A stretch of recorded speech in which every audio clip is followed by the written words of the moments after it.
Je ne sais pas pour vous, mais moi, c'est parmi mes coups de cœur cinématographiques de ces dernières années, le Deep Petit Dune de Denis Villeneuve.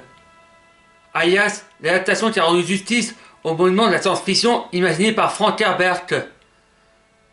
Je les préfère même largement au film de David Lynch et à la mini-série de sci-fi, notamment en ce qui concerne la fin. Non parce que l'un comme l'autre dans une image mensongère de la conclusion. Mais avant, un peu de contexte. Dans le roman Dune de Frank Herbert, Paul Atreides a des visions d'un futur horrible où une guerre sainte se répand dans l'univers et cause d'innombrables souffrances.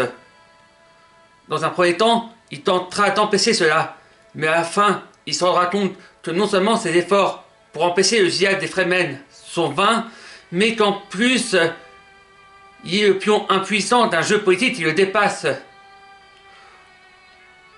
Or, ce point a été oublié dans les deux premières adaptations de Dune. Dans cette devise, ça devient carrément un contresens total, puisque non seulement Paul devient littéralement Dieu, puisqu'il fissure le sol en hurlant et fait pleuvoir sur Arrakis, mais en plus la voix off dit qu'il amena la paix et l'amour dans l'univers. Celle de sci-fi adapte un peu plus fidèlement la fin du roman, mais là aussi, on gomme le fait que Paul a des visions d'un futur dévastateur, qu'un djihad qui tuera des milliards de gens aura lieu, et que Paul essaie dans un premier temps d'empêcher cela. Vient enfin la version de Villeneuve, dans laquelle le message de base est respecté.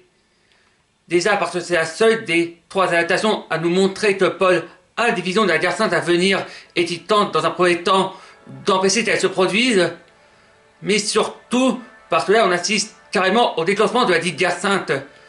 Lorsqu'à la fin de Dune deuxième partie, Paul envoie ses légions de Fremen sur les grandes maisons du Hansrad, qui refusent de le retrouver comme leur empereur.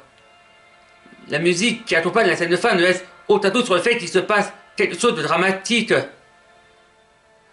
Après, je blâme depuis tout à l'heure les adaptations, mais l'interprétation date de bien avant, puisqu'à l'époque, Frank Herbert avait reçu des courriers de lecteurs qui disaient qu'ils voyaient en Paul Atreides un héros vertueux et chevaleresque, du moins avant qu'il ne découvre son vrai visage dans le Messie de Dune, celui-là même dont on verra l'adaptation en décembre prochain.